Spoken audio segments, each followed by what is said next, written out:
serena. Y ministro, todavía recuerdo esas palabras, cabeza serena en toda situación, porque Dios está al control. Hermanos, yo me he sentido muy feliz de estar con ustedes aquí. Ya tengo 2 sábados, el primero y este que es el último de estas primeras vacaciones. Y me he sentido muy contento de compartir con ustedes. Hoy estuve con una buena clase en la parte de atrás de la iglesia, donde está una hermana, Patrick, una hermana que es muy feliz. Entró a la iglesia y yo estaba en la esquina y la vi cantando todos los himnos, yo medio serio, y me puse a cantar también porque yo, mira, la hermana contenta cantando. Así que cuando venimos a la iglesia, todos debemos alabar el nombre de Dios. ¿Dios ha hecho algún milagro en tu vida? Ok. ¿Te ha librado Dios de un mal en algún momento? ¿Dios ha hecho cosas buenas en tu vida? ¿Te sientes agradecido por lo que Dios ha hecho por ti? Qué bueno. Y ahora, hermanos, ¿qué nos falta? Compartir eso ¿con quién? Con quienes no lo conocen, que sepan que Cristo Jesús ha transformado nuestras vidas. Y otra pregunta, vamos a ver, ¿en qué consiste la vida del cristiano, hermanos? ¿Alguien puede decirme una cosa en que consiste la vida del cristiano? Reflejar a Dios, muy bien. ¿Alguien más? Servicio, muy bien. Muy bien, amén. Obedecer, hermana. Amén. Amén. Allá, hermana. Sí, muy bien. Yo tengo aquí 3.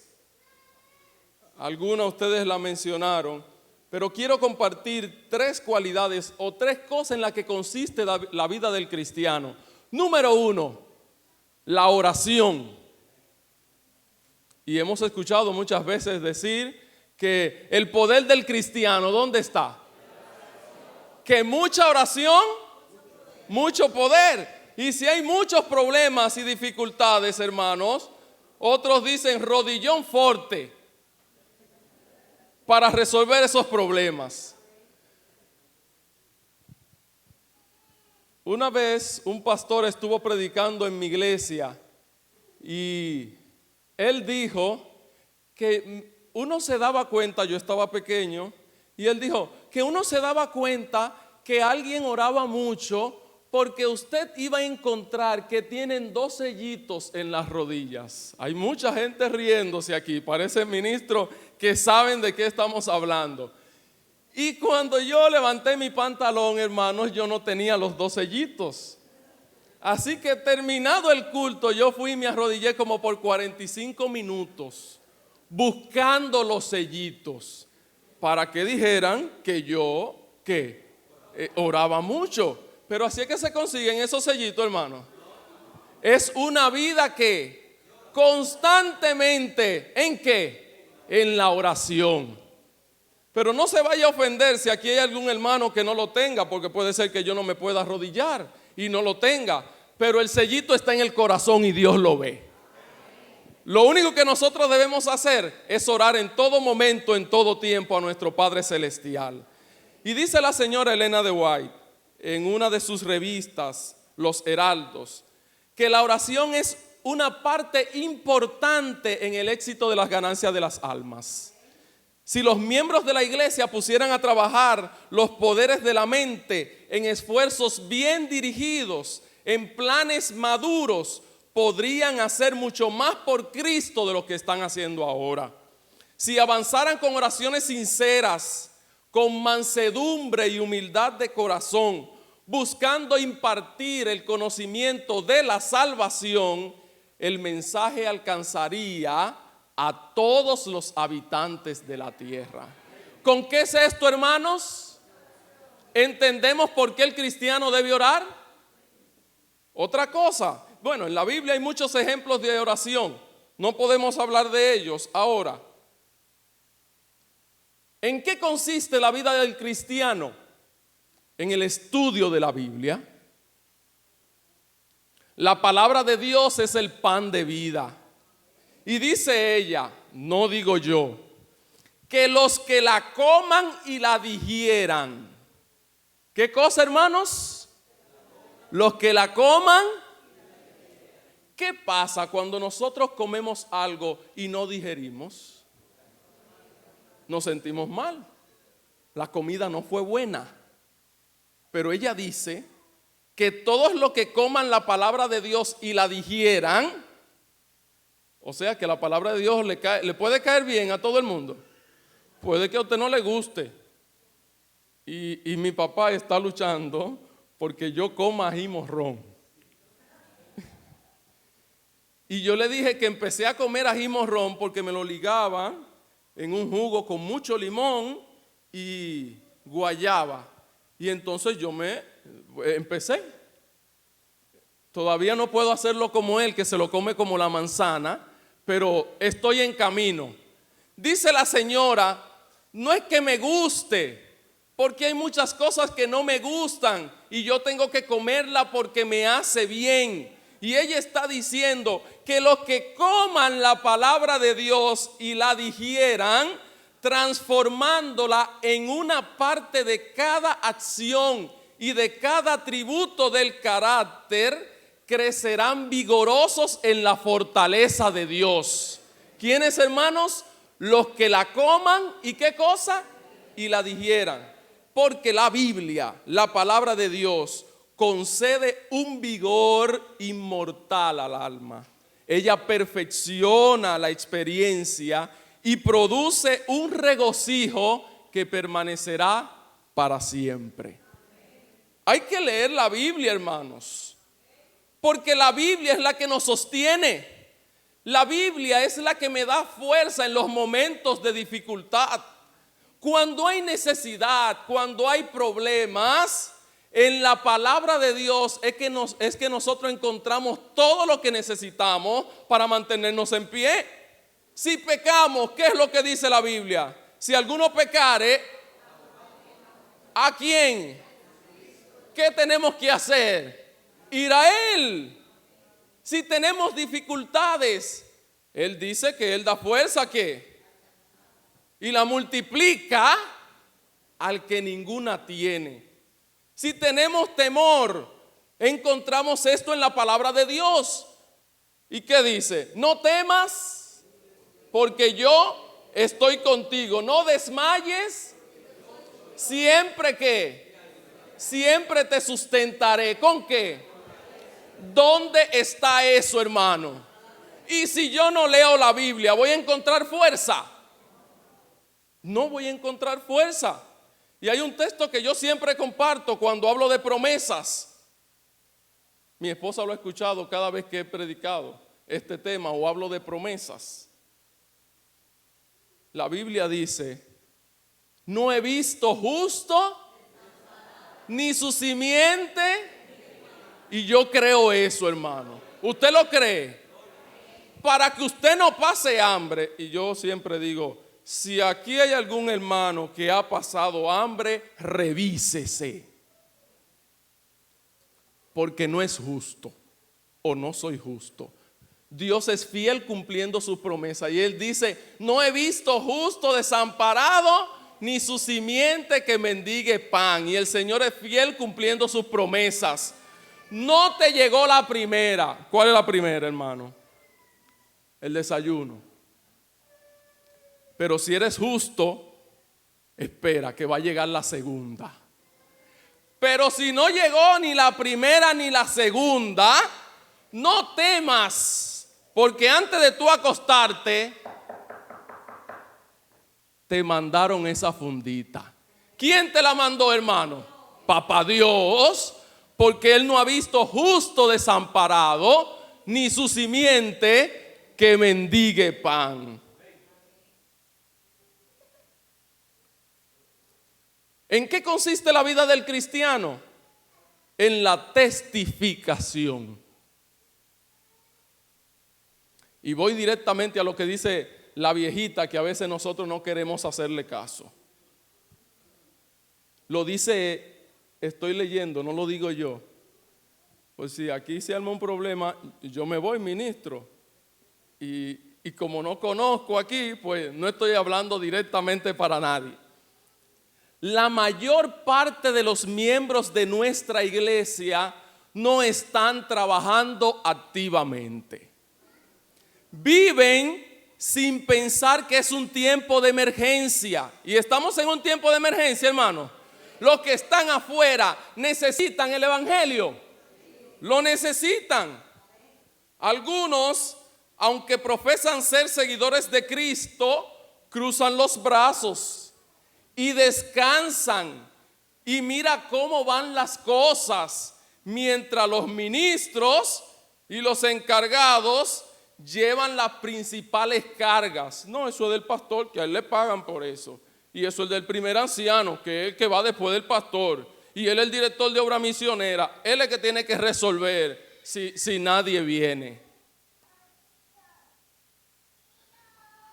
Tantos los hombres como las mujeres debieran educar sus mentes y corazones para comprender la mejor manera de trabajar para el maestro, calificándose para hacer la obra que se adapte mejor. Y oiga lo que dice ella: si todos están conectados con Dios, ¿sí qué? Si todos están conectados con Dios, todos encontrarán algo para hacer y lo harán. Hermanos, tú tienes un don. Tú tienes un talento que puedes utilizar para la honra y gloria de Dios.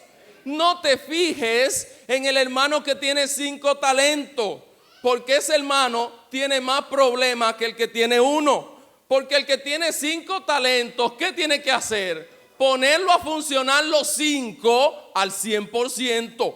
Porque si Dios te lo dio, tú estás capacitado para eso. Pero si el Señor te dio un solo talento, usted va en coche. Vamos a poner a funcionar ese solo para la honra y la gloria de Dios. Todos encontrarán algo para hacer y lo harán. Y dice ella, no se puede ser soldado del ejército del Señor a menos que se obedezcan las órdenes del capitán y se cumplan con sus responsabilidades. Palabra de Dios. En todo tiempo, hermanos, nosotros tenemos que testificar que Cristo Jesús vive en nuestras vidas. Y hay un ejemplo que me encanta de 2 hombres de Dios que estaban en una situación incómoda, pero en esa situación incómoda, en medio de la oscuridad, cuando pensaban o se podía pensar que ya no había esperanza, ellos honraron el nombre de Dios y otras personas aceptaron al Señor como su Salvador personal. Quiero que vayan conmigo al libro de Hechos, capítulo 16, los versos del 23 al 30. ¿Nos vamos a las 12 o termino, ministro? Ok. Hechos 16, 23 al 30. Dice, vayan conmigo. Después de darle muchos golpes, azotes, lo echaron en la cárcel. ¿De quién están hablando allí? De Pablo y Silas. Y ordenaron al carcelero que custodiara con mayor seguridad. Al recibir esta orden, los metió ¿dónde? En el calabozo interior y le sujetó los pies en el cepo. A eso de la medianoche, Pablo y Silas se pusieron a orar y a cantar himnos, y otros presos, ¿qué cosa? Lo escuchaban. De repente se produjo un terremoto fuerte en la cárcel que estremeció hasta los cimientos. Al instante se abrieron las puertas y los presos se les soltaron las cadenas. El carcelero se despertó y al ver las puertas de la cárcel de par en par, sacó la espada y estuvo a punto de matarse porque pensaba que los presos, ¿qué habían hecho? ¿Y qué hizo Pablo? Gritó: no te hagas ningún daño, todos estamos aquí. ¿Y el carcelero qué hizo? Pidió luz, entró temblando. Y después, ¿qué fue la pregunta del carcelero, hermanos? ¿Creyó el carcelero? Pablo y Silas estaban pasando un momento duro, hermanos. Habían sido azotados, estaban adoloridos. Tú puedes tener un problema que estés adolorido ahora mismo.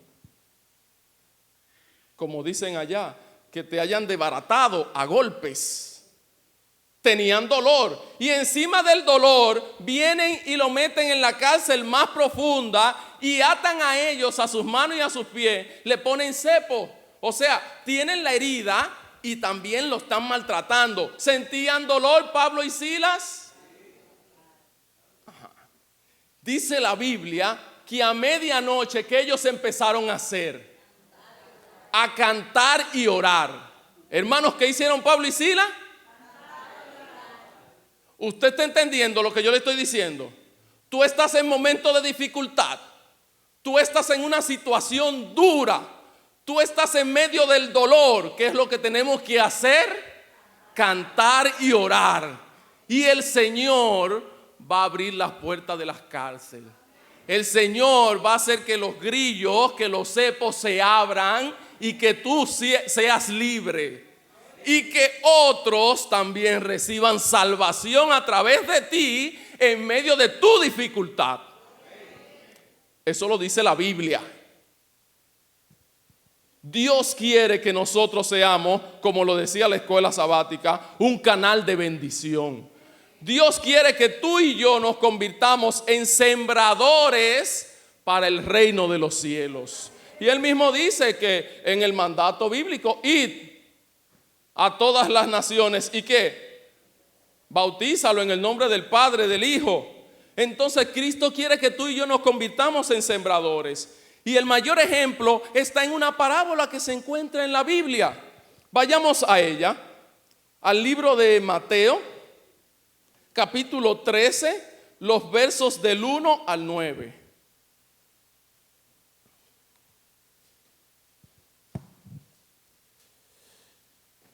Y lean conmigo.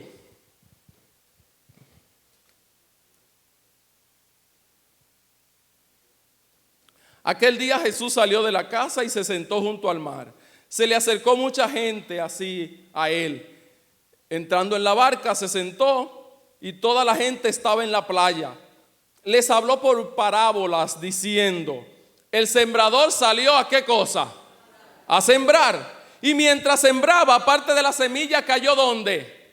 En el camino. ¿Y vinieron quiénes? Las aves y la comieron. Pero parte cayó ¿dónde? En pedregales, donde no había mucha tierra. Pronto brotó porque no tenía profundidad. Pero cuando salió el sol, ¿qué hizo, hermanos? La quemó. ¿Por qué? Porque no tenía raíz. Verso 7. Parte cayó entre espinos y los espinos ¿qué hicieron? Crecieron y la ahogaron. Pero parte cayó ¿dónde? En tierra buena y dio fruto. ¿Cómo? Al 60, al 30 y al 100 por uno. El que tenga oído. Normalmente cuando nosotros escuchamos esta parábola, lo que decimos es, la tomamos y que la tierra, la semilla cayó en buena tierra. Esos son los que vienen a la iglesia, se desencantan, se van, hacemos esa aplicación partiendo de los que escuchan el mensaje. Pero la parábola, ¿a quién se está refiriendo? ¿Cómo llamamos a esta parábola? La parábola del sembrador. Pues vamos a concentrarnos un poquito ¿en quién? En el sembrador. Y hay 4 cosas que menciona aquí en esta parábola acerca del sembrador. Número 1, ¿qué hizo el sembrador? ¿Salió a qué? Si el sembrador salió a eso, a hacer su trabajo, ¿cómo él debía estar? ¿Preparado? ¿Para qué cosa? Para sembrar. Imagínese que él salga sin los instrumentos para sembrar, sin la semilla. ¿Iba a poder hacer su trabajo? No. Entonces es importante, hermano, que el sembrador esté preparado. Y agárrenme ese primer punto porque es la conclusión. Vamos al segundo. Número 2. Dice la Biblia que el sembrador se movió a donde iba a realizar el trabajo. ¿Por qué? ¿Qué cosa? Él salió a sembrar. No vinieron a él para que sembraran. Y es lo que muchas veces nosotros no queremos hacer, hermanos. Tenemos que movernos a donde nosotros vamos a realizar el trabajo de Dios. Número 3. El sembrador estaba convencido de que su semilla era buena. Y pregunto yo aquí, iglesia, ¿tú estás convencido de que tu semilla es buena?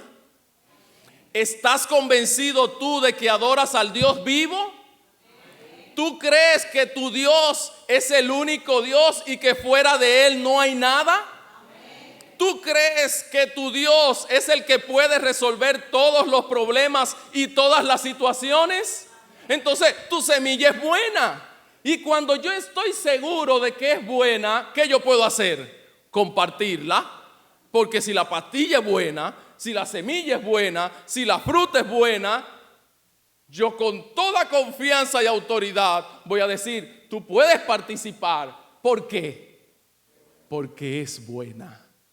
Y nuestra semilla, hermanos, Cristo Jesús es la mejor semilla. Número 4, hermanos. El sembrador no miró el tipo de terreno. ¿Dónde cayó la semilla? En el camino. ¿Dónde cayó la semilla? Entre pedregales. ¿Dónde cayó la semilla? Entre espinos. ¿Y dónde cayó la semilla?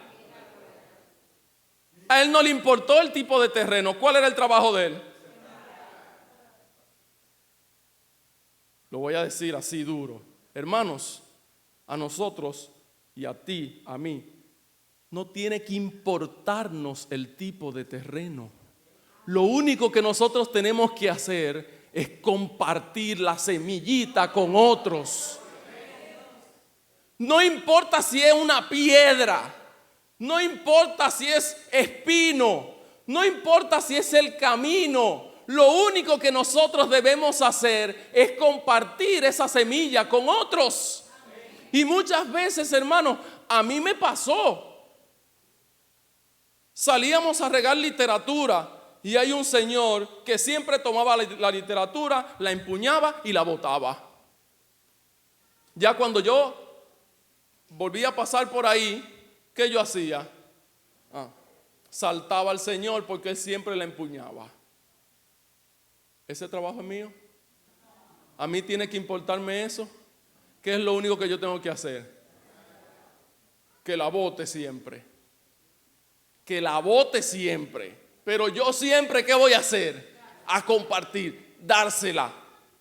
Porque es trabajo mío de que esa semilla brote. Es trabajo mío de que esa semilla dé fruto.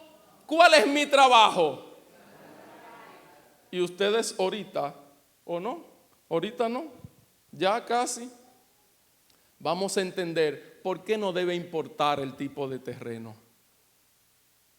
Yo le dije que el primer punto lo agarráramos ahí para finalizar. Y vamos a terminar porque después si el pastor me invita a predicar otra vez, ustedes no van a querer que yo venga.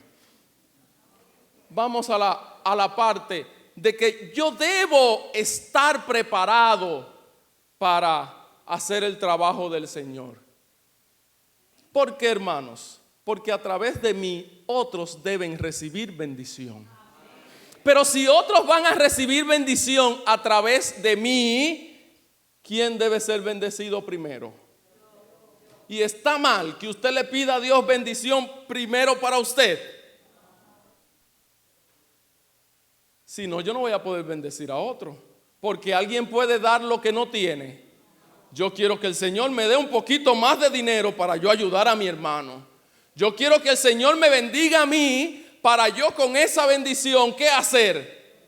Bendecir a otros. Y allá en la Asociación del Este, las damas tienen un eslogan muy bonito, que ellas son bendecidas para bendecir. Así debe ser, hermanos. ¿Hay alguien aquí que quiere ser bendecido para bendecir? ¿Hay alguien aquí que quiere recibir el Espíritu de Dios para darlo a otros? Nosotros somos un canal de bendición. Cristo debe estar reflejado en la vida de cada uno de nosotros, hermanos. Pero para nosotros recibir bendición de Dios, debemos estar preparados. ¿Cómo debemos estar, hermano?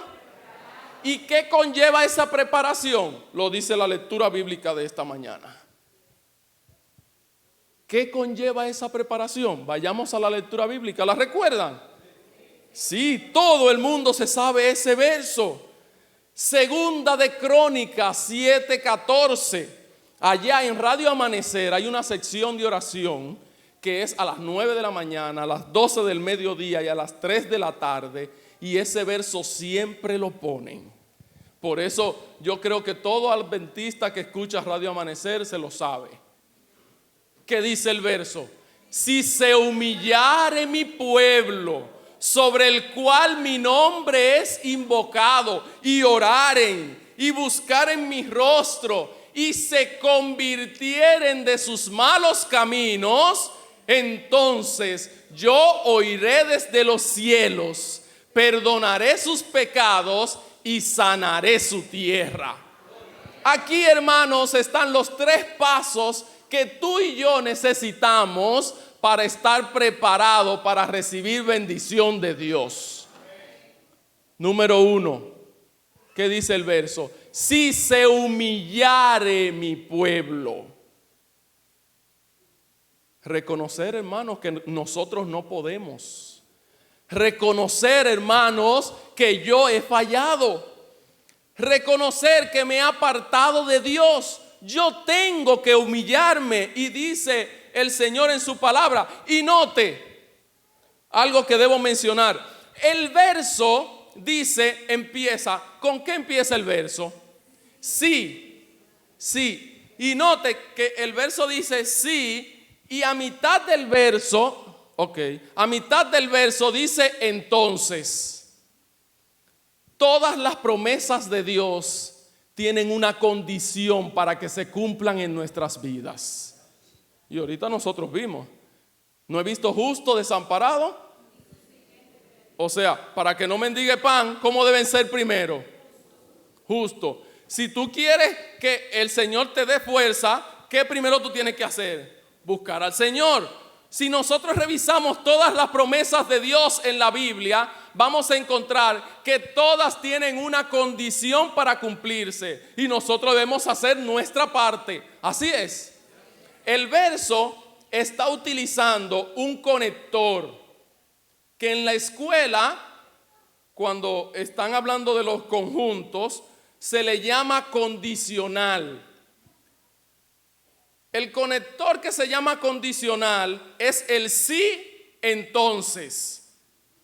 Este conector dice que para cumplirse un asunto, usted tiene que primero hacer una cosa. Por eso es que estamos hablando de que Dios, todas las promesas de Dios tienen una condición para cumplirse. Y este conector lógico, sí, entonces, es el más usado por todos los padres del mundo. Si te portas bien, entonces te dejo ir al paseo. Niños que están aquí, así es. Los padres dicen, si te portas bien, entonces podrás hacer esto. Si haces aquello, si haces tus deberes, entonces te daré esto. Ese es el conector que abunda en todos los padres. Si haces esto, entonces te daré esto. Y el Señor está utilizando ese conector. Si se humillare mi pueblo, sobre el cual mi nombre es invocado, ¿y qué cosa? Y oraren y buscaren, ¿qué? A través de la oración, ¿no buscamos el rostro del Señor? Y si nosotros nos hemos humillado y hemos reconocido que nos hemos apartado, que hemos pecado, después que reconocemos, ¿cuál es el segundo paso? Pedir perdón al Señor en oración. Y número 3, y se convirtieren de sus malos caminos. Sería en balde si nosotros nos humillamos, oramos y no nos convertimos de nuestros malos caminos. Nosotros mencionamos mucho a David. El Señor, ¿cómo llamó a David? Un hombre conforme. ¿Y quién derramó más sangre que David? David fue tan bárbaro que mató a su amigo para quedarse con su mujer. Fue fuerte David.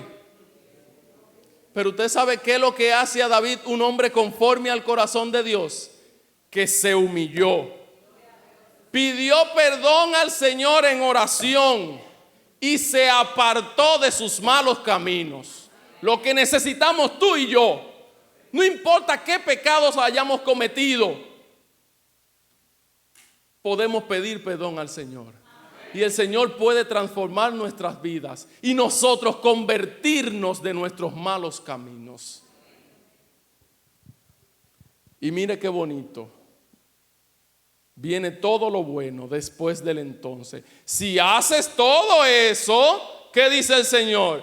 Entonces yo oiré desde los cielos, perdonaré sus pecados. ¿Y qué cosa? ¿Y qué cosa, hermanos? Y sanaré su tierra. Usted ve por qué a nosotros no tiene que importarnos dónde tiramos la semilla. ¿Por qué no puede importarnos dónde tiramos la semilla, hermano? Por ese verso: si se humillare mi pueblo, sobre el cual mi nombre es invocado, y oraren y buscaren mi rostro y se convirtieren de sus malos caminos, ¿qué dice el Señor? Entonces yo oiré desde los cielos, perdonaré sus pecados y sanaré su tierra. O sea, que si el Señor sana la piedra, esa piedra se va a convertir ¿en qué? En tierra buena. Y si se convierte en tierra buena, produce. ¿Quién la sanó? Y usted ha visto tierra más buena que la que sana el Señor. ¿Quieres tú que el Señor sane tu tierra? ¿Y qué tierra es que el Señor tiene que sanar? ¿Cuántas cosas hay en nuestro corazón, hermanos? Odio, envidia, egoísmo, avaricia. Pero esta mañana el Señor sana nuestro corazón. Nosotros lo único que tenemos que hacer, hermanos queridos, es cumplir con las 3 cosas que el Señor está diciendo en este verso. Humíllate. Reconoce que tú no puedes. Reconoces que necesitas ayuda. Busca al Señor en oración y conviértete de tus malos caminos y vendrá bendición abundante para tu vida. ¿Por qué tenemos que cumplir con esta parte, hermanos? Porque si no lo hacemos, la bendición puede convertirse en una maldición. Y por eso a veces nosotros no entendemos: Señor, quiero esto. Pero si el Señor nos da eso en este momento, no va a ser una bendición, sino que va a ser una maldición. Y le pongo un ejemplo para terminar. 2 sembradores tenían dificultad, tenían problema. ¿Y por qué 2 sembradores pueden tener dificultad y problema? Porque sembraron y había una escasez terrible. ¿Necesitan los sembradores de agua? Así que ellos decidieron juntarse para orar al Señor por agua. Y cuando los 2 se iban a arrodillar, uno dijo: espérate un momento. Y fue al terreno, lo limpió, sembró, y cuando hizo todo eso, vino donde su amigo y le dijo: vamos a orar. Se acabó la historia, hermano. ¿Quién de los 2 tuvo más fe? ¿Quién tuvo más fe, hermano? El que fue y preparó el terreno. Ya él estaba preparado para recibir su bendición. ¿Cuál era su bendición? El agua. Si no prepara el terreno, hermano, esa agua, ¿en qué se iba a convertir? Porque iba a tener un problema entonces. Todo el que sabe de siembra, un poquito, ¿entiende? Hay que preparar el terreno, manda agua, Señor, para que crezca el fruto. Él fue y se preparó para recibir la bendición de Dios. Tú y yo, hoy, antes de salir de este lugar, debemos prepararnos para recibir las bendiciones de Dios. ¿Y qué tenemos que hacer, queridos? Humillarnos, reconocer todo lo malo que hemos cometido, pedir perdón al Señor en oración y convertirnos de nuestros malos caminos. Y el Señor desde los cielos oirá, perdonará nuestros pecados y sanará nuestra tierra. Y te voy a decir algo, por si acaso después que tú pides perdón, Satanás te molesta. Dice la señora Elena de White, que Satanás muchas veces trae a nuestras cabezas los pecados que hemos cometido en el pasado. Esos pecados que nos dan dolor, hermanos, que a veces cuando recordamos, usted dice, wow, y se pone mal. Y Satanás trae esos pecados a nuestras cabezas. ¿Ustedes saben para qué? Para que nosotros no avancemos en la vida espiritual. Para que nosotros no trabajemos por el Señor. Para eso Satanás trae esos pecados viejos cometidos. Pero usted sabe qué dice la señora Elena. Que reprendamos al diablo en el nombre de Jesús y le digamos a él que la sangre de Cristo derramada en la cruz del Calvario perdonó mi pecado y lo olvidó. Que él no tiene derecho entonces a recordarnos de eso, porque papá Dios ya no se acuerda que nosotros hicimos eso, porque le pedimos perdón. Si en algún momento entonces Satanás trata de recordarte eso, repréndelo con la sangre de Cristo. Dios les bendiga, hermano. ¿Hay alguien en esta mañana que quiere recibir bendición de Dios? ¿Alguien quiere humillarse ante el Señor en esta mañana? ¿Alguien quiere pedir perdón por sus pecados al Señor? Póngase de pie y vamos a orar al Señor.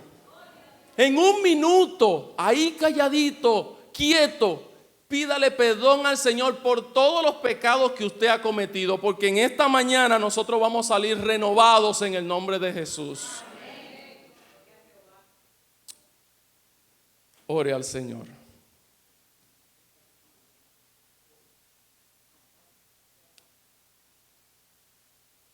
Eterno Padre que estás en los cielos,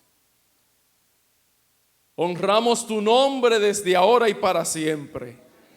Y te damos las gracias por ser un Dios poderoso. Gracias por ser un Dios que suple nuestras necesidades.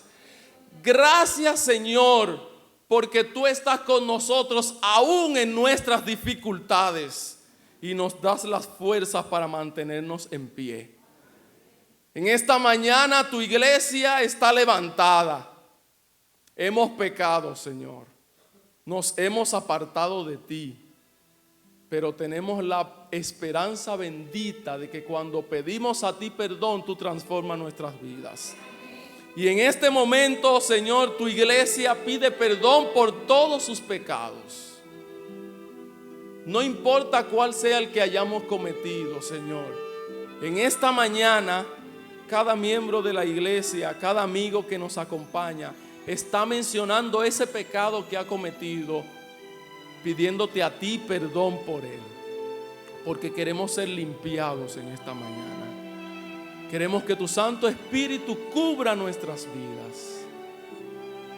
Gracias, Señor, porque tú nos escuchas. Gracias porque tú nos perdonas. Gracias porque somos hombres y mujeres nuevos en Cristo Jesús.